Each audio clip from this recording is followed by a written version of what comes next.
আমিনাকে ডাক দিয়া জিবরাইল বলে, আমিনা, আপনার সন্তান দুনিয়ার কোন সাধারণ সন্তান নয়, সে হবে নবী। সুবহানাল্লাহ। সে দুনিয়ার সাধারণ খেলনা দিয়া খেলা করবে, এটা তার দ্বারা শোভা পায় না। আমিনা ডাক দিয়া বলে, তাহলে আমার সন্তান কি দিয়া খেলা করবে? জিবরাইল ডাক দিয়া বলে, আমিনা, আপনার সন্তানের সাথে খেলা করার জন্য, আনন্দ দেওয়ার জন্য আল্লাহ তাআলা আসমান থেকে আকাশের চাঁদ আপনার সন্তানের কাছে পাঠিয়ে দিবে। আল্লাহর বান্দারা, প্রচন্ড গরম, তারপর আপনারা অল্প সময় বসেন।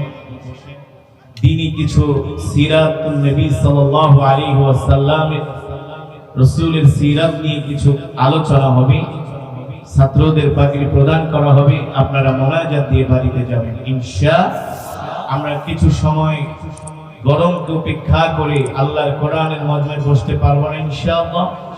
জানি আপনাদের গরমে প্রচন্ড কষ্ট হচ্ছে, তারপরেও যদি কোরআনের মজমায় বসেন ক্ষতি নাই, লাভ আছে, ঠিক কিনা বলো? এই দুনিয়াতে গরমে বসবেন, আল্লাহ তাআলা চাইলে কোরআনের উসিলায় জাহান্নামের আগুনকে ঠান্ডা করে দিবেন, ঠিক কিনা বলো? আল্লাহ তাআলার বান্দারা, আমি দীর্ঘক্ষণ সময় কোরআনুল কারীমে তেলাওয়াত করেছি, আপনারা শুনেছেন তো? আমি পড়েছি, আপনারা শুনেছেন। এক এক হরফে 10টি করে নেকি। এই মাজমায় যারা উপস্থিত হয়েছেন সকলেই এক খতম করে করে কোরআনুল কারীমের সওয়াব পেয়েছেন। আর জোরে বলেন সুবহানাল্লাহ। আচ্ছা বলুন তো, এটা কোন মাস? কোন মাস? হ্যাঁ, গত কিছুদিন আগে উত্তরবঙ্গে গিয়েছিলাম, বলে হুজুর এটা তো কার্তিক মাস, আশ্বিন শেষ কার্তিক শুরু। বলি কেন? আমরা কিছুদিন পরে ধান কাটবো। আমরা মুসলমান, আমাদের ধর্ম ইসলাম, আমাদের সকলেরই মনে রাখা উচিত এই মাস রবিউল আউয়াল মাস, ঠিক কিনা বলেন?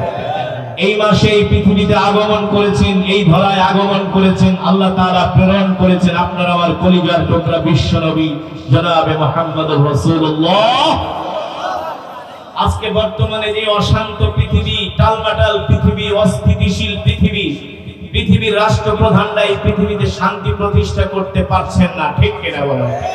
তারা চরমভাবে পৃথিবীতে শান্তি প্রতিষ্ঠা করতে ব্যর্থ। কিন্তু আল্লাহর নবী বিশ্ব নবী রাহমাতুল লিল আলামিন যদি থাকতেন, সারা পৃথিবীতে শান্তি প্রতিষ্ঠা হয়ে যেত। তার কারণ তিনি হলেন রাহমাতুল লিল আলামিন। আরো জোরে বলুন, তিনি ছিলেন নবী, তিনি ছিলেন রাষ্ট্রপ্রধান, ঠিক কিনা বলুন?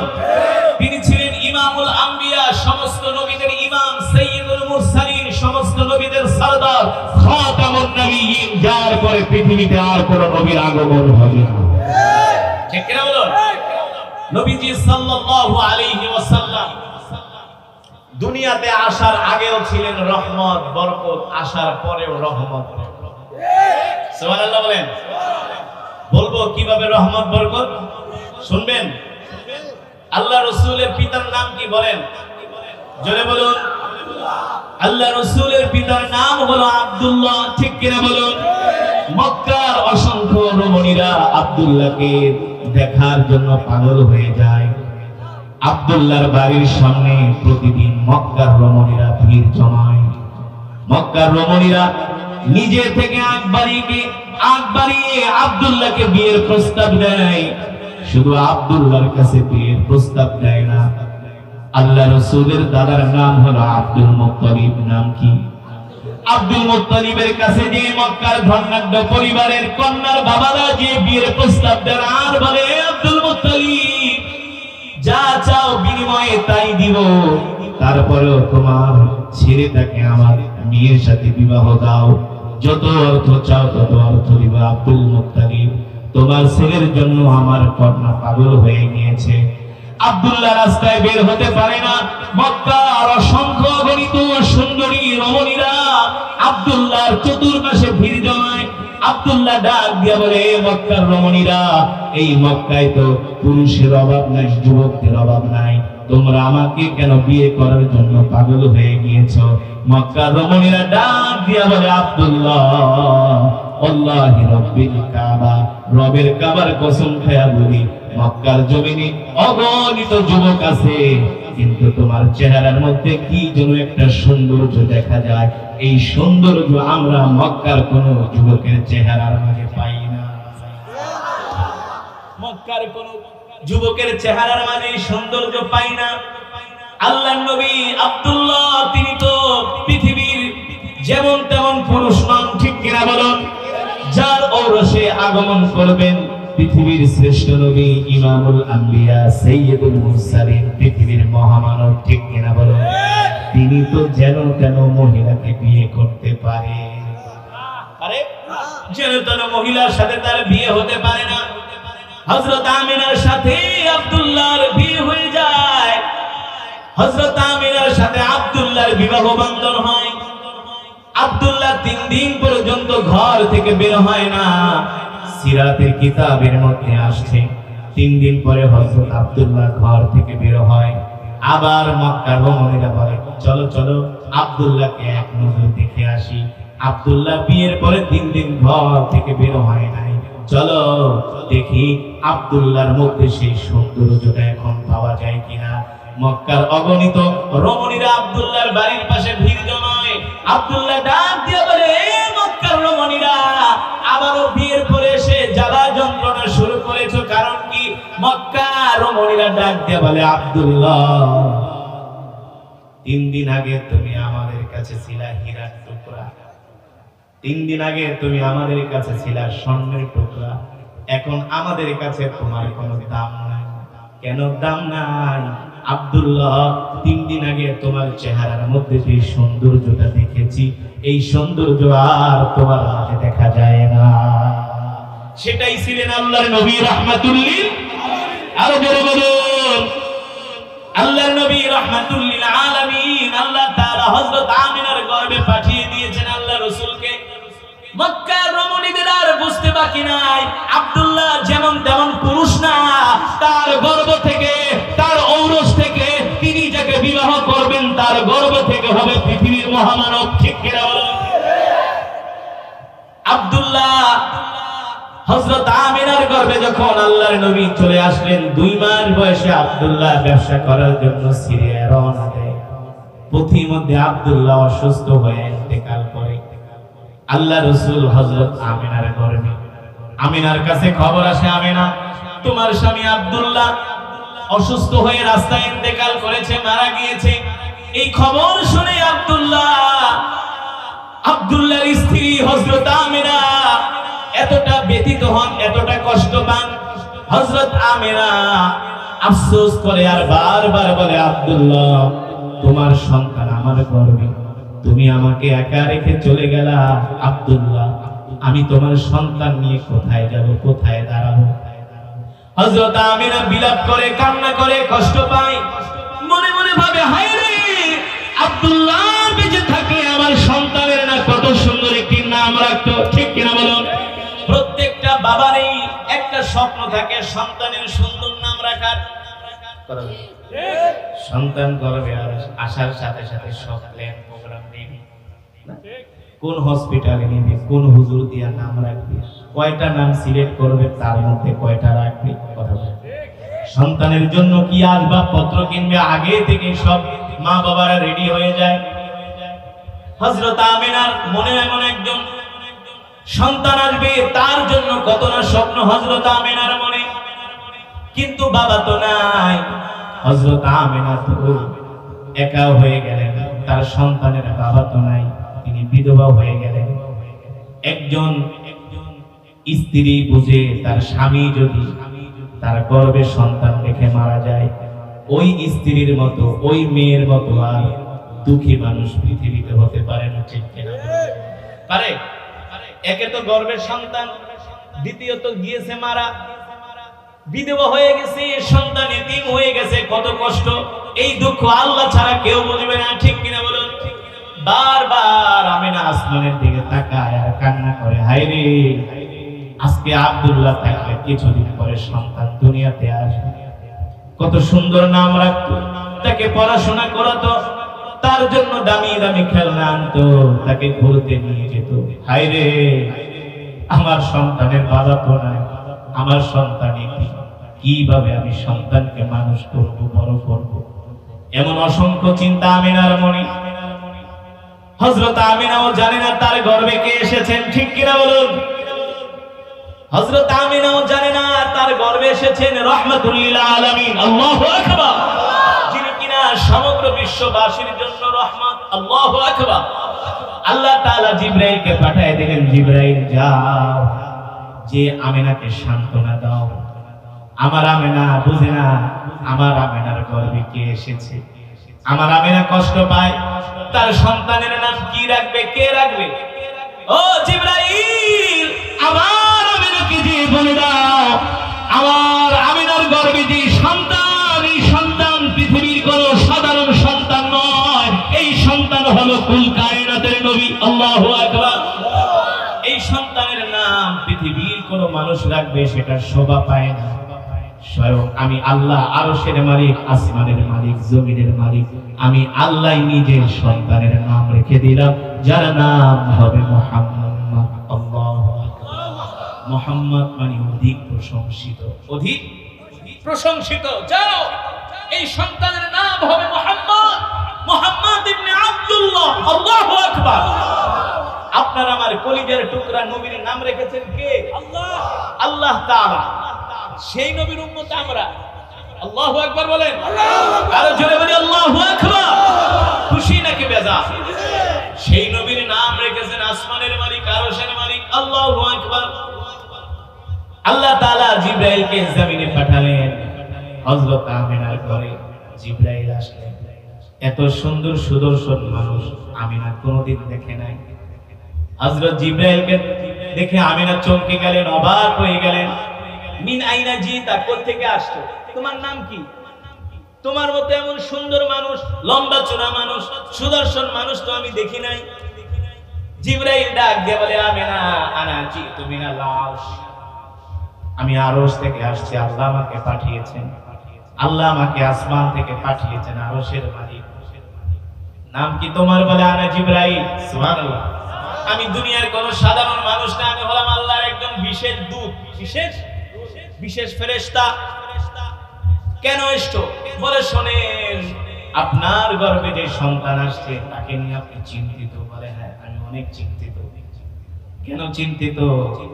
সাধারণত একজন মা সব সময় চিন্তায় থাকে, সন্তান দুনিয়াতে আসবে, তার বাবা তার নাম রাখবে, তাকে আদর করবে, তাকে পড়াশোনা করাবে, খেলনা কিনে দিবে, তাকে ঘুরতে নিয়ে যাবে।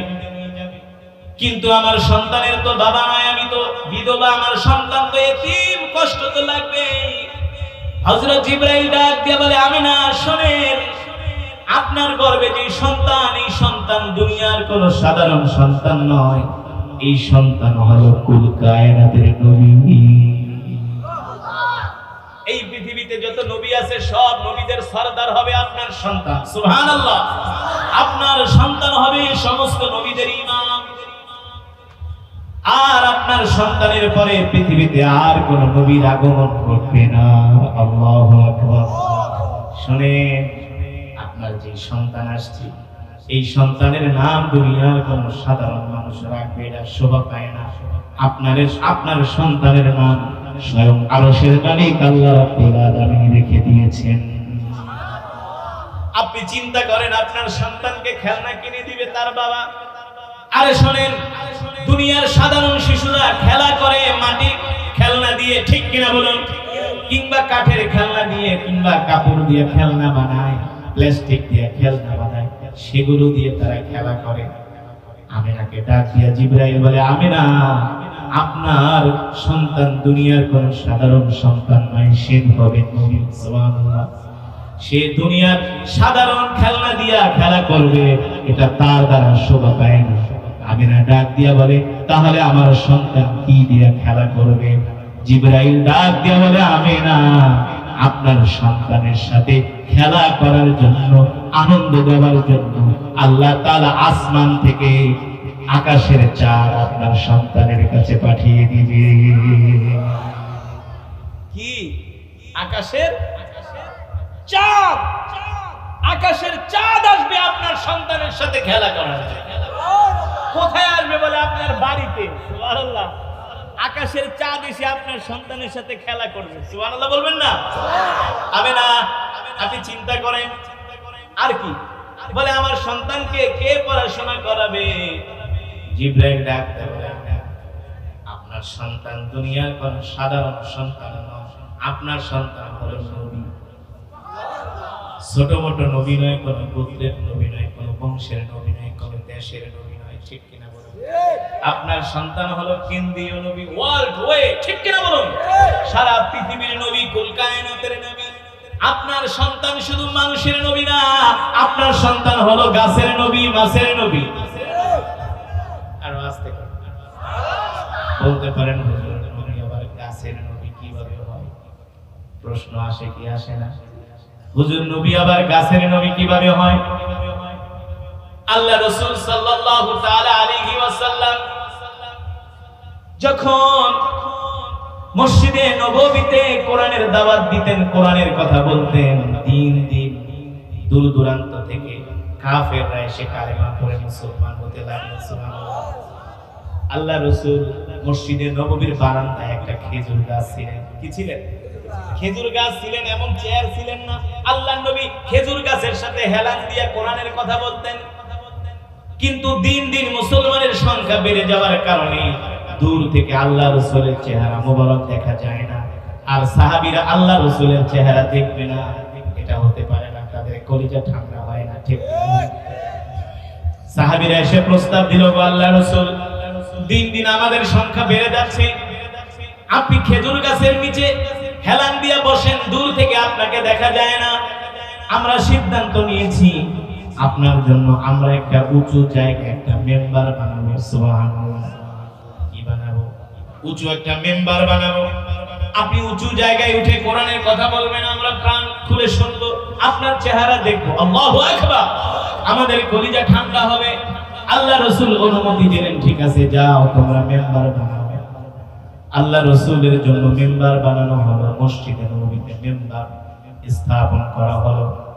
আল্লাহ নবী সেই মেম্বারের উপরে বসে কোরআনের কথা বলতেছেন। আল্লাহ রাসূল বয়ান করতে করতে এক পর্যায়ে মসজিদের বাহির থেকে ছোট্ট শিশু বাচ্চার মতো ঢুকরে ঢুকরে কান্নার আওয়াজ আসতেছে। বুঝছেন তো?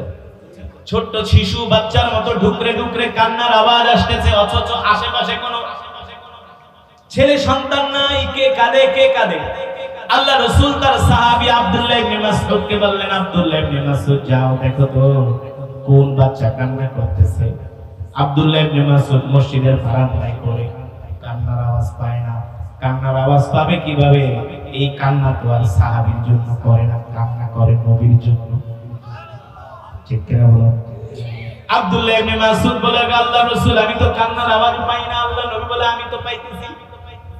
নবীজি নিজেই কেমন দয়ার নবী ছিলেন, ভালোবাসার নবী ছিলেন, আল্লাহু আকবার, যার কোনো অহংকার নাই না, আল্লাহু আকবার, যার রাতও যেমন দিনও তেমন, সুবহানাল্লাহ, যিনি রাতেও যেমন দিনেও তেমন। আর আজকে তো যারা বড় বড় কথা বলে, ওদের রাতের চরিত্র একরকম, দিনের চরিত্র আরেক রকম, ঠিক কি বলে? দিনের বেলা ফেরেশতা আর রাতের বেলা হারে হারামজাদা, আছে কি আছে না?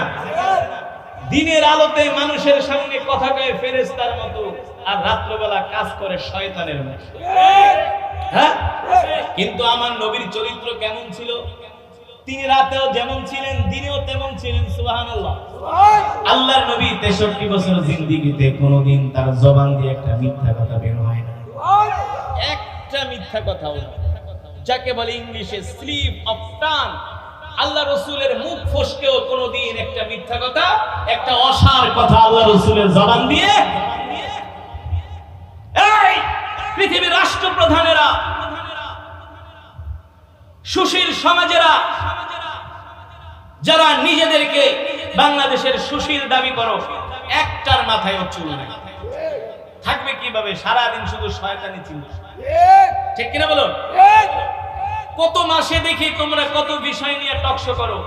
এই রবিউল আউয়াল মাসে তোমাদের উচিত ছিল প্রত্যেকটা টেলিভিশন চ্যানেলে এক মাস ব্যাপী আল্লাহ রাসূলের জীবনী নিয়ে আলোচনা করা, তার সিরাত নিয়ে আলোচনা করা, সে কিভাবে রাষ্ট্র করেছে, কি ছিল তার পররাষ্ট্র নীতি, কি ছিল তার স্বরাষ্ট্র নীতি, কি ছিল তার অর্থনীতি, ঠিক কিনা বলো?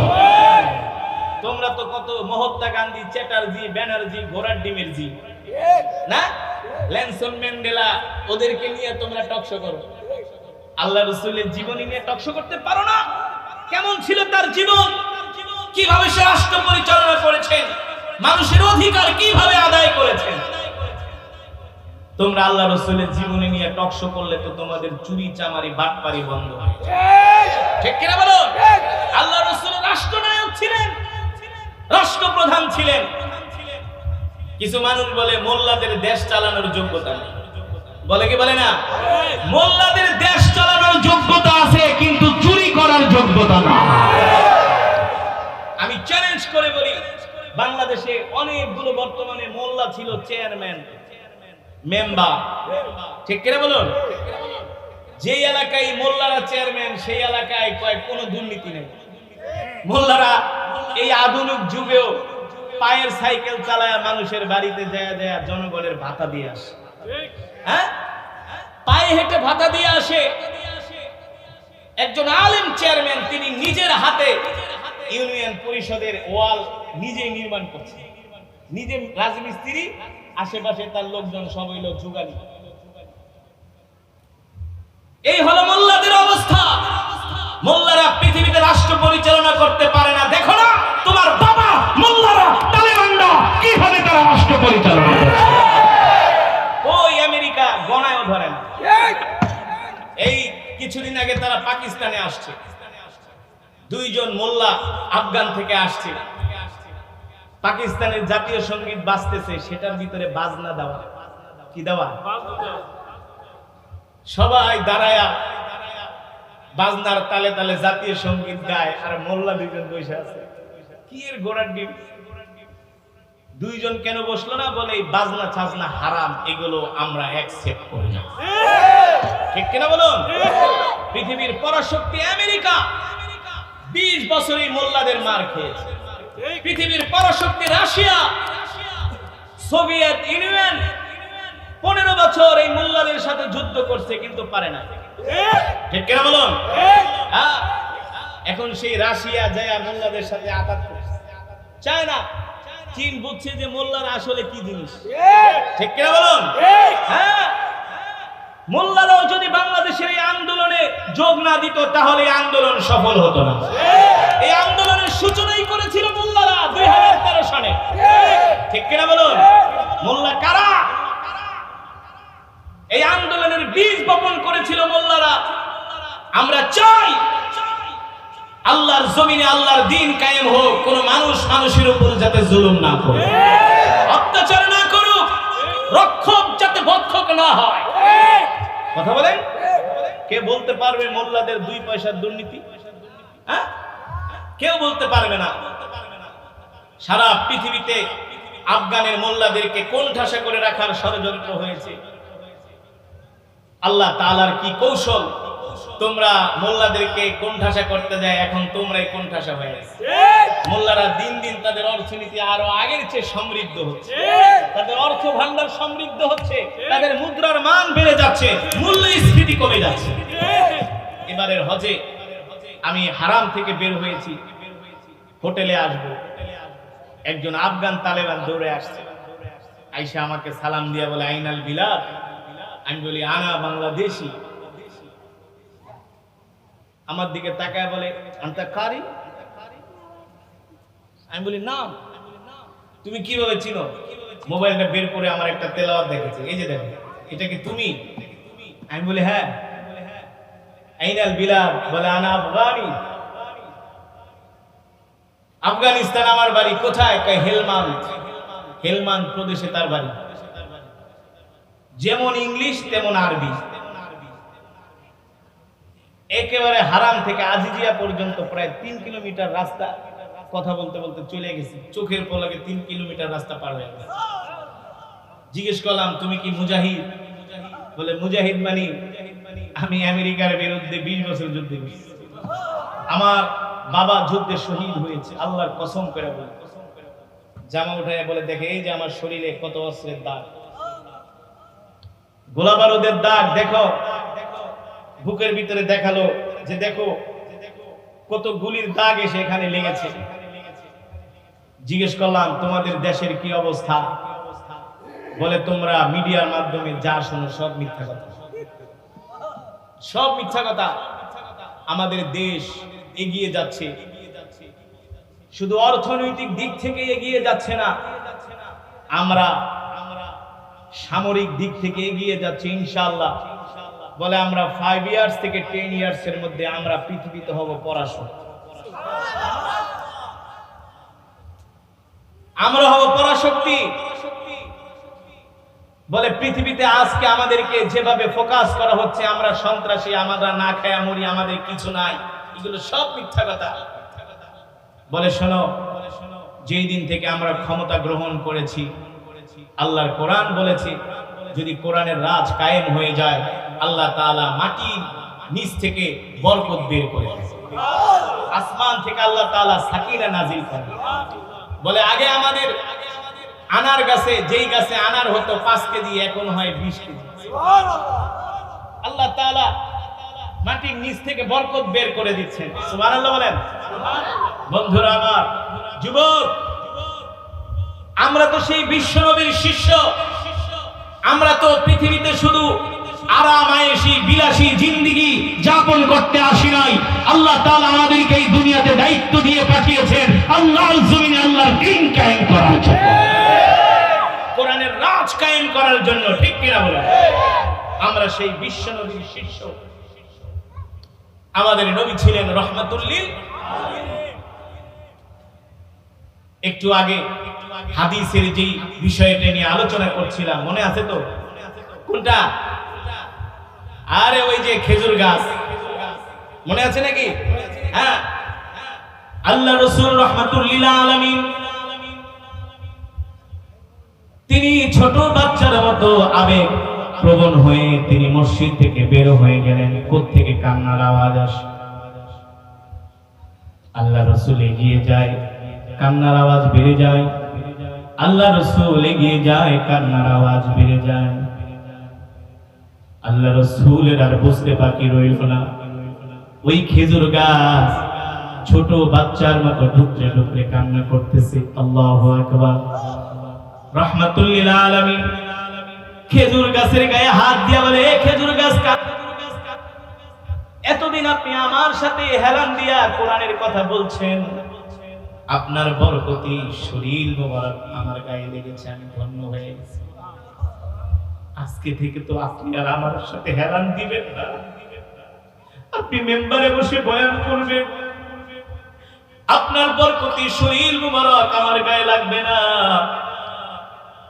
এই যন্ত্রণা, এই কষ্ট, এই বিয়োগ বেদনা আমি সহ্য করতে পারি না। আল্লাহু আকবার। এই কথা বলে খেজুর গাছ আর কান্না বাড়িয়ে দিল। আল্লাহ নবী ডাক দিয়া বলে, শোনো খেজুর গাছ, কান্না করো না, আমি যেদিন জান্নাতে যাব সাথে করে তোমাকেও নিয়ে যাব। শুধু তোমাকেই নিব না, তুমি জান্নাতে যে তোমার থেকে খেজুর দিবা, আর আমি সেই খেজুর জান্নাতে খাবো।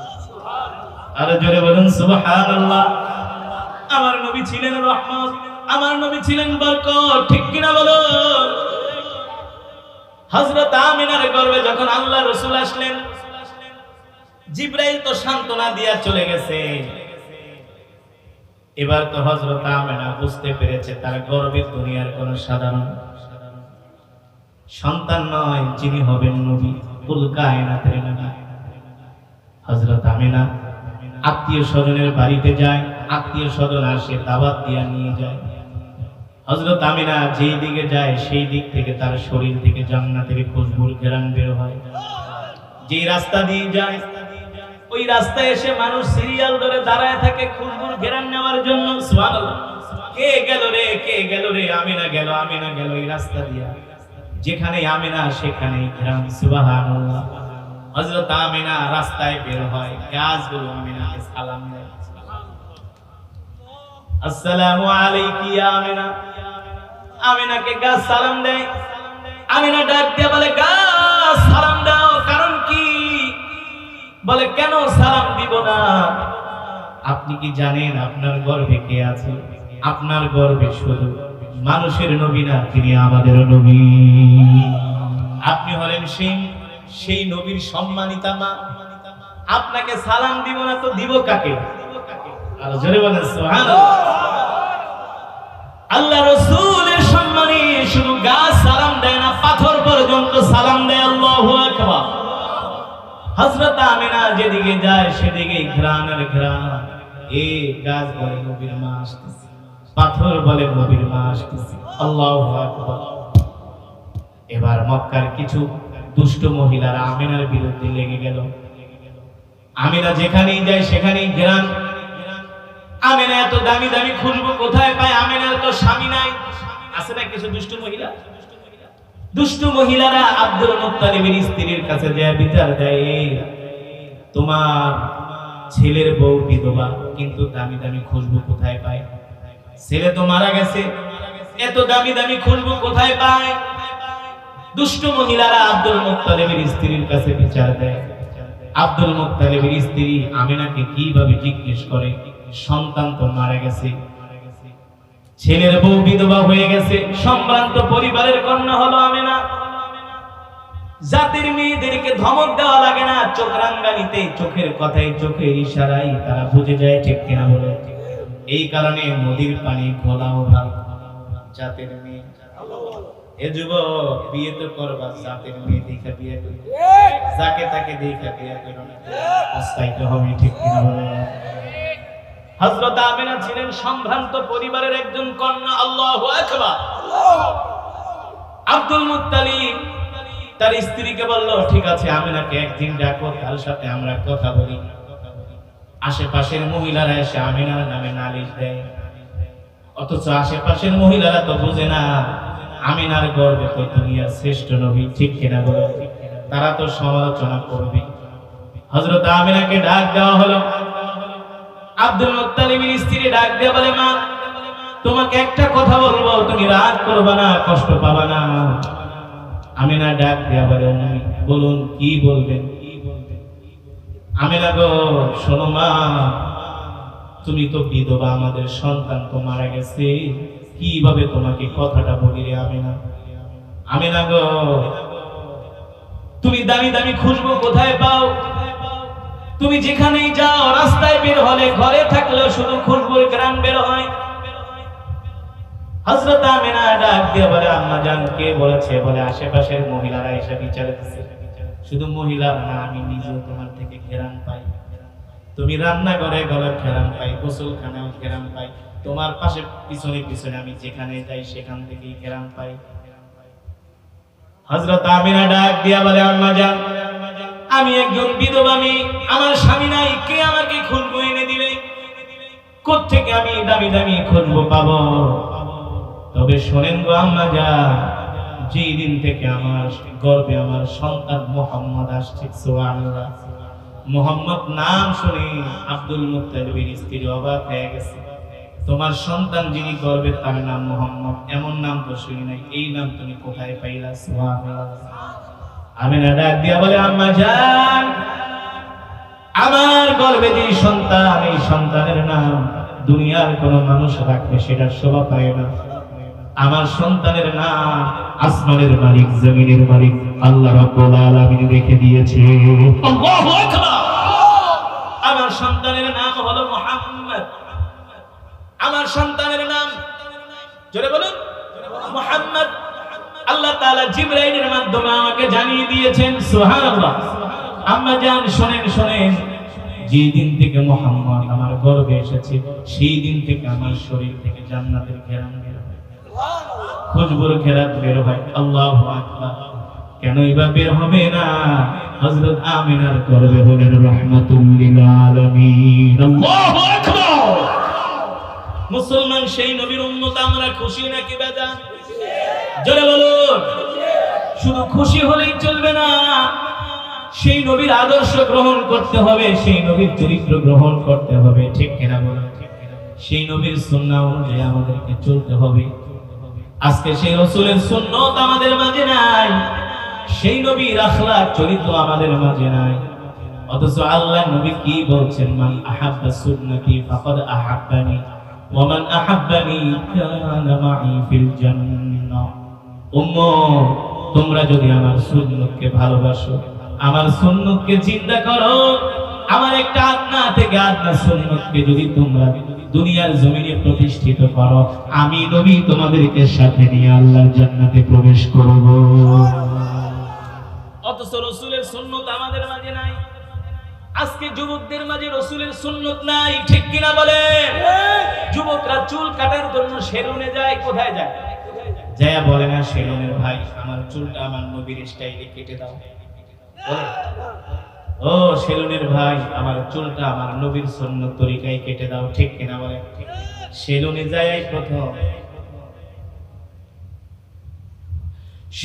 যায় প্রথম মেসির চেহারা দেখায়। কার চেহারা? যে মেসি হলো একজন ইহুদি, বিয়ে ছাড়া 4টা সন্তান জন্ম দিয়েছে, ঠিক কিনা বলেন? যে নেইমারের চেহারা দেখায়, রোনাল্ডোর চেহারা দেখায়, ঠিক কিনা বলেন?